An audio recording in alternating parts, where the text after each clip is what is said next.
가정이 주는 그런 위안이라고 하는 제목입니다. 세상에는 공짜가 없습니다. 모든 것이 대가로 주어집니다. 사람들은 일을 하여 그 대가로 또 먹고 살지요.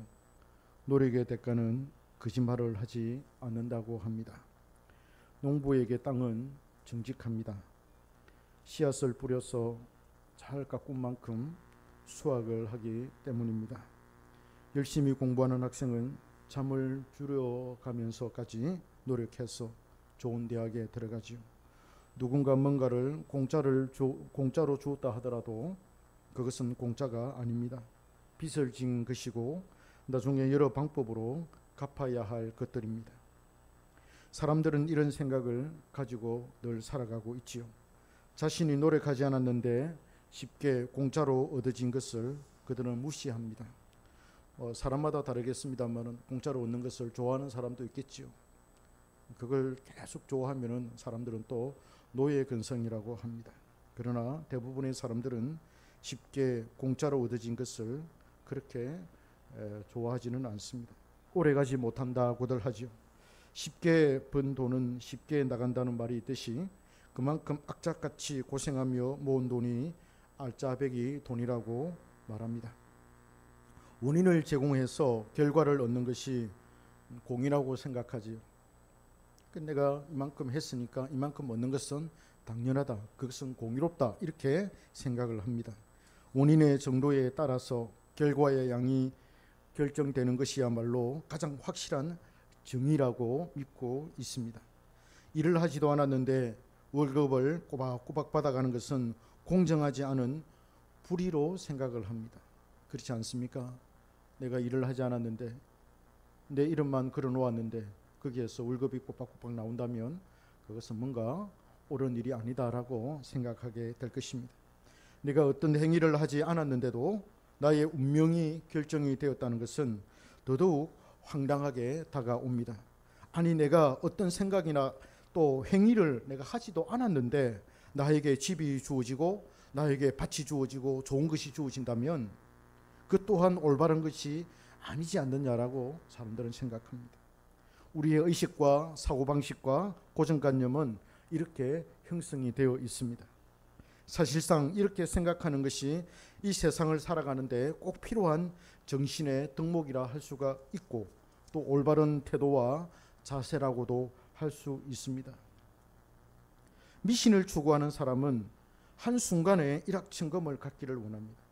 미신을 추구하는 사람은 공짜를 되게 좋아해요. 그래서 기독교의 은혜라고 하는 말도 공짜이기 때문에 너무나도 좋아합니다. 그들은 일하지 않고 운명에 의해 모든 복이 자신에게 오기를 간절히 바라지요. 운명적으로 이때가 되면 나에게 복이 들어오게 되어 있어. 그걸 추구하는 거예요. 그때가 되면 나에게 좋은 일이 일어날 거야. 그리하여 그들은 다양한 신들을 만들어내고 그 신들을 섬깁니다. 자신이 만들어낸 신이 자신에게 부귀영화를 안겨다 준다는 것이지요. 그리하여 운명론이 생겨나게 된 것입니다. 인도를 비롯한 아시아나 아프리카 등지에 넓게 퍼져 있는 이 운명론은 미신과 함께 큰 힘을 발휘하고 있습니다. 인도에 얼마나 많은 신이 있는지는 몰라요. 힌두교라고 하는 그 종교의 이름 아래 생겨난 사람들이 만들어낸 신이 수만 가지라고 합니다. 자신에게 주어진 삶의 조건과 환경을 운명으로 받아들이고 거기에 순응을 합니다. 자신의 삶이 이미 결정되어 있다는 것이지요. 그래서 나는 여기에 순응하며 사는 것이 옳다. 그 질서에 순응하며 사는 것이 옳고 그것을 뛰어넘으려고 하면 나에게 화가 오고 또 괴롭고 힘들다. 그렇게 생각합니다. 동북아시아에 속한 나라에서는 중국의 역경의 이 영향을 받아서 인간 개개인의 사주팔자가 있는데 이것이 64개로 이루어져 있다고 합니다. 그 운명의 굴레에 자신이 속해 있는데 그 굴레에서 벗어나고 사주팔자를 고치는 방법을 알려주는 미신이 성행하기도 합니다. 한 궤, 두 궤, 세 궤, 64궤에 인간의 모든 그 운명이 기계처럼 돌아간다는 것입니다. 그리하여 지성을 추구하는 사람들은 이 운명론을 미신과 묶어서 비판하고 비난하기도 합니다. 이러한 인식 속에서 우리는 오늘 본문에서 말하는 하나님의 예정을 생각해야 합니다. 사람들은 예정론을 운명론처럼 생각하기 때문에 우리도 하나님의 예정을 이해하기란 쉽지 않습니다. 아니, 기독교에서 말하는 그 예정론, 불교에서 말하는, 또 힌두교에서 말하는 운명론하고 뭐가 다르냐? 같지 않느냐? 이미 우리의 삶이 결정되고 우리의 신분이 결정되고 우리의 마지막이 결정되어 있다면 그거는 다른 종교에서도 그렇게 말하는 것이니까 똑같은 것이 아니냐라고 말을 합니다. 그러나 성경이 하나님의 예정을 강하게 언급을 하고 있고 신학의 근간을 이루고 있기 때문에 우리는 이것을 아주 잘 이해해야 합니다. 우리가 이것을 잘 이해해서 내 영성의 기초로 삼는다면 큰 유익을 얻을 수 있을 것입니다. 너무나도 이 내용이 어렵기 때문에 목사님들은 예정론에 관한 설교를 잘 안 하려고 합니다. 잘 하지 않습니다. 이때까지 집사님 예정론에 관련된 설교 들어본 적이 있습니까? 거의 없을걸요. 없습니다. 우리 한경교에 와서 이렇게 몇 번씩 듣고 있지요. 없을 것입니다. 더구나 환난과 고난을 당하여 괴로움과 신음하는 고통 중에 있는 사람들은 이 예정론을 통해서 큰 위로를 얻게 될 것입니다. 운명론과 예정론이 다른 이유가 있는데 여러 가지가 있습니다. 사람의 운명이 결정되었다는 것에는 같은 의미를 가지지만은 그러나 여기에는 근본적인 차이가 있습니다. 소위 말해서 다른 종교에서 말하는 그 운명론은 아주 기계적입니다. 우연히 어떤 기계적인 체계에 의해서 사람의 운명이 결정되었다라는 것입니다. 어떤 인격체에 의해서 결정되거나 섭리되거나 통치되지 않고 우연에 의해서 어떤 비인격적인 것에 의해서 우리의 운명, 사람의 운명이 결정이 되었다는 것이죠.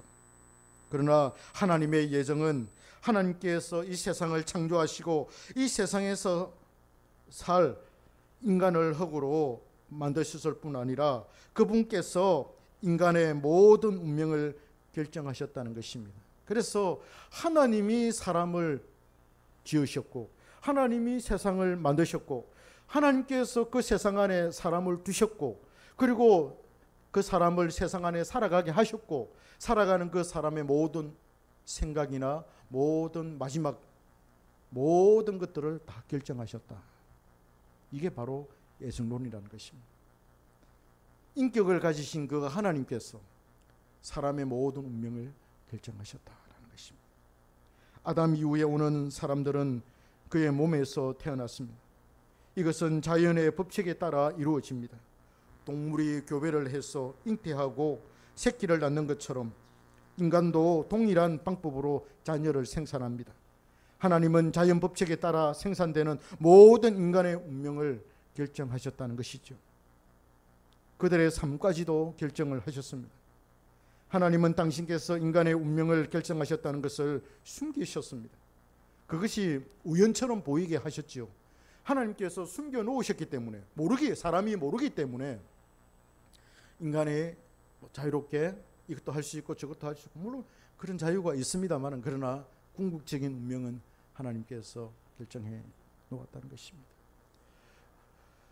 몇 년 전에 카이스트 어떤 그 젊은 교수님이 인간의 의지와 또 이 예정에 관련된 것을 실험한 적이 있습니다. 그는 그 실험에서 봐라 인간의 의지라기보다는 모든 것이 결정되어져 있다. 그래서 인간은 그 결정되어진 길에 따라서 움직일 수밖에 없다라는 걸 사람들이 모이고 흩어지고 하는 그런 그 활동, 그 운동 그 방향을 통해 가지고 실험을 내 가지고 발표를 했더라고요. 봐라. 결정된 그 길을 따라서 사람들이 가지 않느냐. 물질을 연구하는 사람들도 그래요. 우리가 이 물질을 이렇게 쭉 보면은 물질이 움직이는 그게 자기 마음대로 움직이는 것 같지만은 그러나 이 정해진 길이 있다. 물질이 움직이는 그 정해진 길이 있다. 결정된 그 길이 있다. 그 길을 따라서 물질이 이렇게 움직이고 저렇게 움직인다. 우리가 분자가 있고 원자가 있고 원자 아래 뭡니까? 양성자가 있고 중성자가 있고 그렇지 않습니까? 그래서 그 중성자가 전자라고 하기도 하고 그렇잖아요. 그런 그 입자가 보이지 않는 그 입자, 나노 입자라고 하더라도 그 길이 움직일 때 그 움직이는 정해진 길이 있다는 거예요. 과학자들도 그걸 그렇게 얘기를 하고 있습니다. 사람들은 자신에게 일어나는 모든 일들을 우연의 일치로 생각합니다. 그 일을 일으키신 하나님에 대해서 전혀 생각하지 못합니다. 이 땅의 자연재해나 전염병이나 전쟁도 모두 하나님의 결정에 의해서 일어납니다. 하나님께서 막으시면 일어나지 않습니다. 하나님께서 허용하시기 때문에, 허락하시기 때문에 사탄이 막 달려들어서 전쟁을 일으키기도 하고 그러는 것입니다. 그것이 숨겨졌기 때문에 우리에게는 우연으로 비칠 뿐입니다. 그러나 그 모든 책임은 인간에게 있습니다. 인간의 죄가 하늘로 치솟았을 때 하나님은 인간을 징계하시는데 그 처벌이 바로 전쟁일 수도 있고 질병이나 전염병이나 자연재해가 될 수가 있는 것입니다. 지금 우리 대한민국은 굉장히 이 영적인 기로에 놓여 있습니다. 6.25 전쟁이 왜 일어났습니까? 6.25 전쟁 당시 1950년 당시에 서울에 있는 전국 각지에 있는 목회자분들이 부산으로 다 피난 와서 몰려들었습니다. 한쪽에서는 부산중앙교회에서 모이고 한쪽에서는 초랑교회에서 모여서 부산중앙교회에 모인 사람들은 구국기도회를 했고 초랑교회에 모인 그런 분들은 박윤선, 박형용, 한상동, 조남선 이런 목사님들은 회개기도를 했습니다. 하나님, 우리가 하나님 앞에 죄를 지어서 잘못해서 6.25 전쟁이 일어났는데 하나님 우리의 죄를 용서해 달라고 신사참배에 행한 그 죄를 용서해 주시고 또 우리가 그 일에 대해 회개하지 않은 것도 하나님 용서해 주시고 그래서 회개 기도를 하게 됐는데 전국 각지의 그 성도들이 초랑교회로 몰려들어 가지고 밤새도록 회개 기도 그게 막 맨날 며칠까지 갔다는 것 아니겠습니까? 어떤 때는 일주일까지도 가고 막 그랬어요. 그 회개 기도가 있고 난 다음에 인천 상륙작전이 성공적으로 이루어졌다는 그게 역사적으로 기록이 되어져 있습니다. 그 당시에 회개 기도에 모였던 대부분의 목사님들과 성도님들의 인식이 뭐냐? 우리가 일제시대 때 하나님 앞에서 영적으로 교회가 죄를 지었어. 그리고 해방이 되었지만은 그 기득권을 내려놓지 못하고 여전히 죄를 짓고 있는 그런 모습 때문에 하나님께서 우리에게 전쟁이라고 하는 그 해초리를 가지고 우리를 징계하신다. 그렇게 사람들은 생각을 했더랬습니다. 그게 맞았습니다. 우리 지금 대한민국은 정신 차려야 합니다. 정신 차려야 합니다. 중국이 대만을 침공하고, 그죠? 우리 정부가 친중국으로 돼 있고, 북한이 러시아를 등에 업고, 푸틴을 등에 업고, 남쪽을 남침하지 말라는 법이 어디에 있겠습니까? 하나님이 허락하시면 그런 끔찍한 일이 일어날 수도 있다는 거예요. 조심해야 됩니다. 결코 세상에 일어나는 일들은 우연으로 일어나지 않습니다. 인간의 불행은 모두 인간의 죄로 인해서 발생되는 것입니다. 죄의 책임을 지는 것이죠. 로마서 9장은 인간의 예정을 말할 때 몇 가지 사안을 들어서 설명을 합니다. 누가 진정한 아브라함의 자손이냐를 다루고 있습니다. 육신으로 아브라함에게서 태어났다고 해서 아브라함의 후손이라고 해서는 안 된다는 것이죠. 영적인 아브라함의 자손이 그들은 아니라고 말합니다.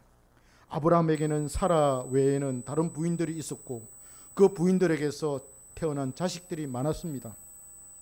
바울은 아브라함의 이 사건을 탁월하게 해석을 합니다.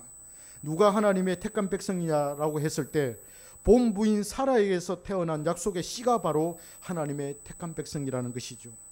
그 사람이 바로 이삭이지 않습니까? 다른 부인에게서 태어난 사람들은 서자이고 아브라함에게 순수한 혈통이 아닌데 약속의 씨가 아니라는 것입니다. 하나님의 백성이 될 수가 없다는 것이죠. 왜 이삭이 약속의 씨입니까? 하나님께서 아브라함의 75세 때 약속하신 것이 이루어졌기 때문입니다.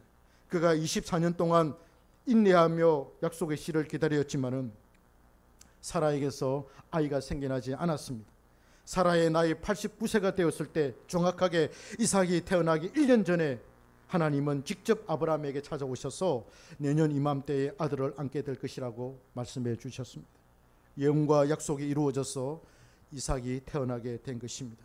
여기서부터 하나님의 구별이 시작이 됩니다. 마치 마태복음 25장에 등장하는 하나님의 백성과 아닌 자들이 구별이 이루어지는 것처럼 누가 양이며 염소인지, 누가 알곡이며 가라지인지, 누가 큰 물고기며 작은 물고기인지가 구별되어서 나타나게 됩니다. 이삭은 리베가를 통해서 에서와 야곱을 잉태하였습니다. 하나님은 이 쌍둥이가 태어나기도 전에, 그들의 선과 악을 알기도 전에 그들의 운명을 결정하셨습니다. 하나님의 선택에 따라 큰 자가 작은 자를 섬길 것이라고 하였습니다. 하나님은 그 아이들이 태어나기도 전에 야곱은 사랑하시고 에서는 미워하셨다라고 그렇게 말씀을 하십니다. 여러분, 이게 가능할까요?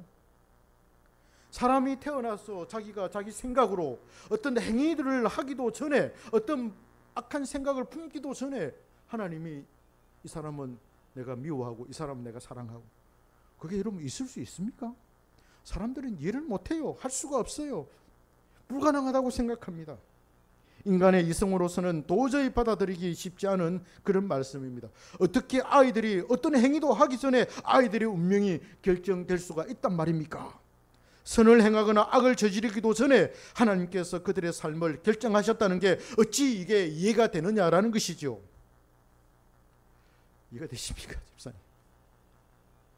사람들은 이것에 대해서 수많은 반론을 제기할 것입니다.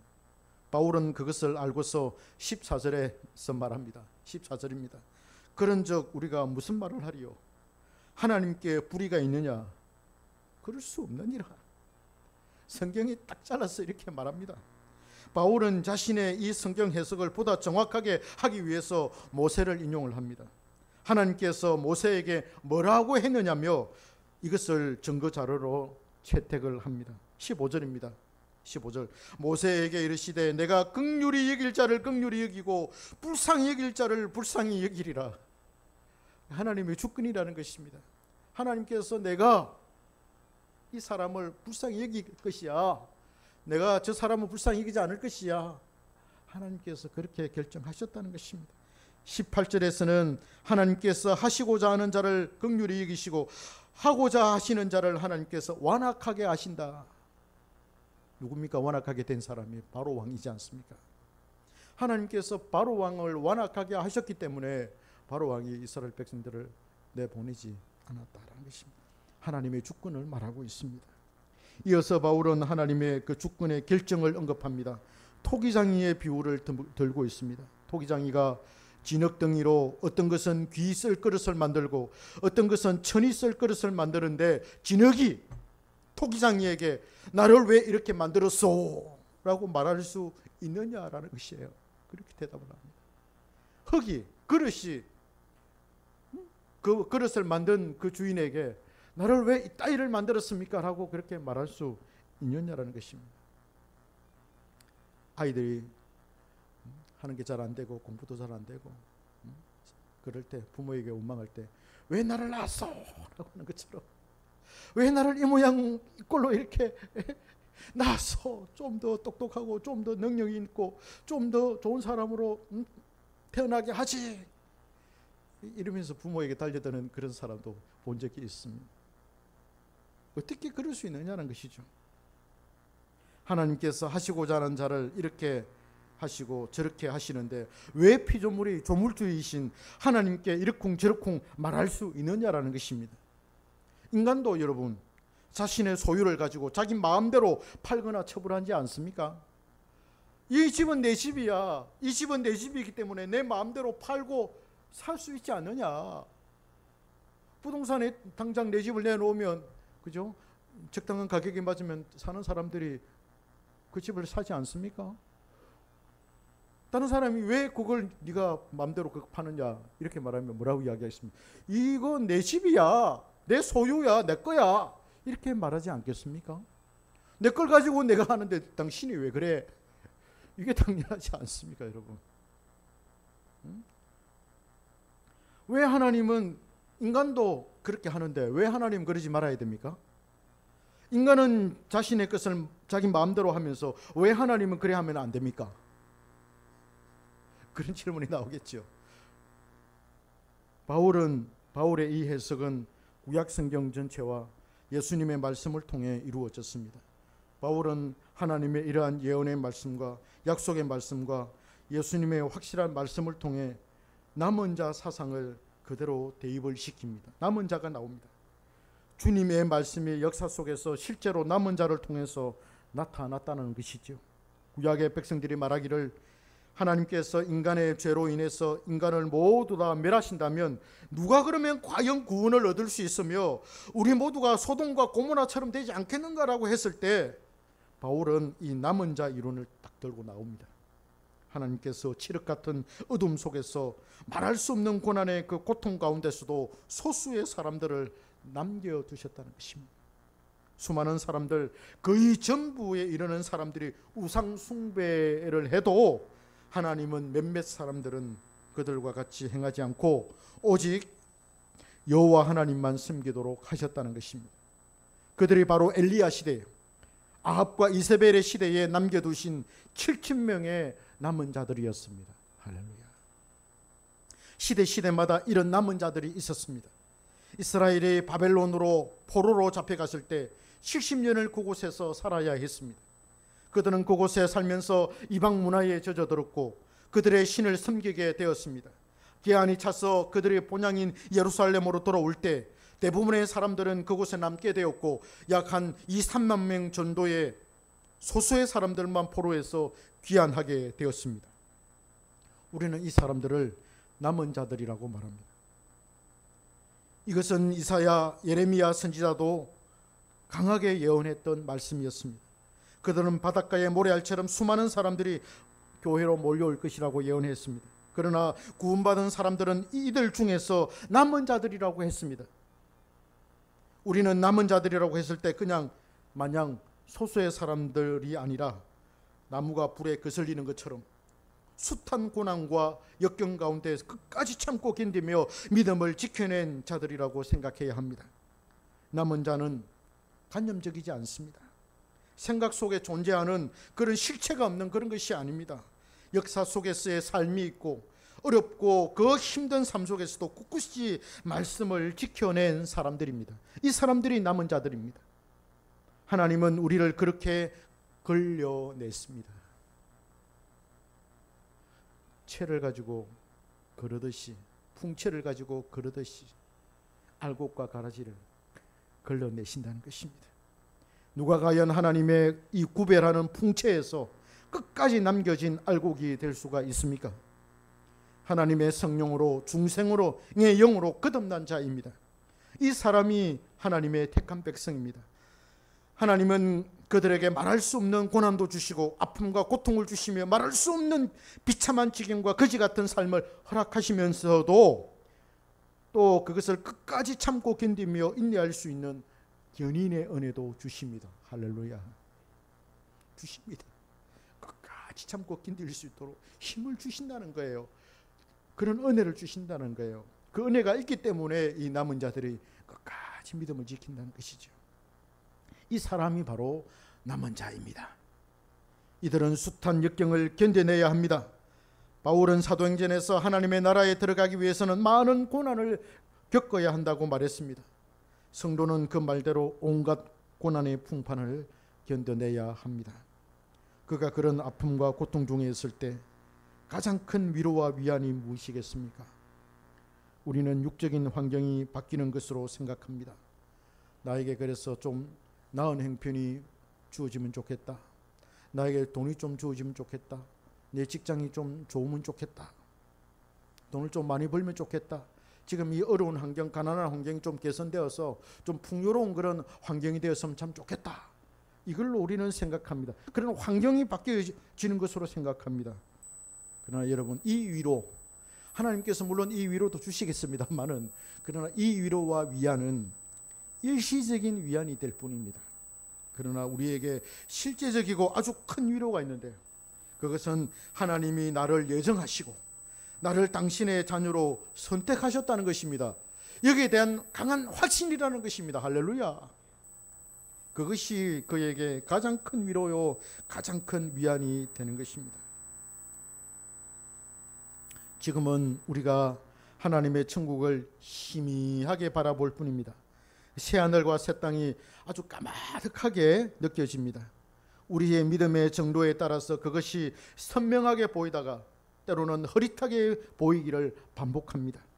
있는 것 같기도 하고 없는 것 같기도 하지요. 믿음이 흔들릴 때는 아예 그 존재 자체를 망각하기도 합니다. 그러나 우리의 고난이 심해지면 심해질수록 우리는 더욱 분명하게 그곳을 바라보게 됩니다. 그래서 고난이 필요한 거예요.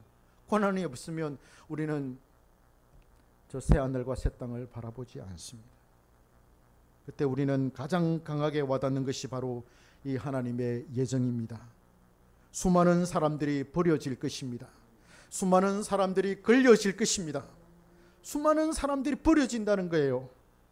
수많은 사람들이 생명의 길, 좁은 문, 진리를 버리고 넓은 문으로 세상을 향해 갈 것이고 결국 사망의 문에 이르게 될 것입니다. 그러나 택함 받은 나는 하나님의 품 안에 안길 것이고 새하늘과 새 땅에서 영원히 살 것이며 살아있게 될 것입니다. 그곳에서 살아있을 것입니다. 이것을 생각하니 말할 수 없는 감격과 감동이 밀려오는 것입니다. 이것이 성도에게 주어지는 가장 강력한 위안입니다. 히브리서에 보면 사람들이 순교를 당하는 장면들이 나오지 않습니까? 예수 믿는 것 때문에 가산을 빼앗기기도 하고, 저 로마의 원형 경기장에 끌려가서 사자의 밥이 되기도 하고 톱으로 켜지기도 하고 그러는데, 그들은 구차히 생명을 얻기 위하여서 목숨을 구걸하지 않았다라고 그런 표현이 나옵니다. 왜? 그들에게는 새하늘과 새 땅이 있고 천국이 있기 때문에. 그게 그들에게 가장 큰 위안이었고 큰 위로였기 때문에 재산을 잃어버려도 또 내가 사자의 밥이 되어서 죽는다 하더라도 거기에 개의치 않고 기꺼이 자기 목숨을 거기에 진리에 던질 것 아니겠습니까? 이 사람들에게 있어서 가장 큰 위로가 무엇이고 가장 큰 위안이 무엇이겠습니까? 내가 하나님의 백성이라는 거, 내가 하나님의 백성으로 선택되었다는 거, 이미 내가 태어나기도 전에 하나님께서 나를 당신의 백성으로 예정해 놓으셨다는 거, 이것 아니겠습니까? 이게 그들에게 가장 큰 위로요, 가장 큰 위안이라는 것입니다. 이 위안으로 위로받으시기 바랍니다. 내가 하나님의 백성임을 확신하시기 바랍니다. 확신하십시오. 아, 나는 하나님의 백성이다. 성령이 나와 함께 계신다. 여러분, 성령이 이끌지 않으면 어떻게 여러분 이 한경교회, 우리 이 작은 교회에 매주마다 오실 수 있겠습니까? 그죠? 저는 우리 이자 성도님 바라보면서 아, 성령이 진짜 인도하신다 이런 생각이 많이 듭니다. 어떻게 오실 수가 있겠습니까? 성령이 아니면 오실 수 없어요. 오시는 거예요. 할렐루야. 그래서 하나님이 나를 사랑하신다, 나는 이제 천국 간다, 나를 선택하셨다, 하나님이 나를 선택하셨다, 이것으로 큰 위로를 받으시는 우리 성도님들 되시기를 주님의 이름으로 축복합니다.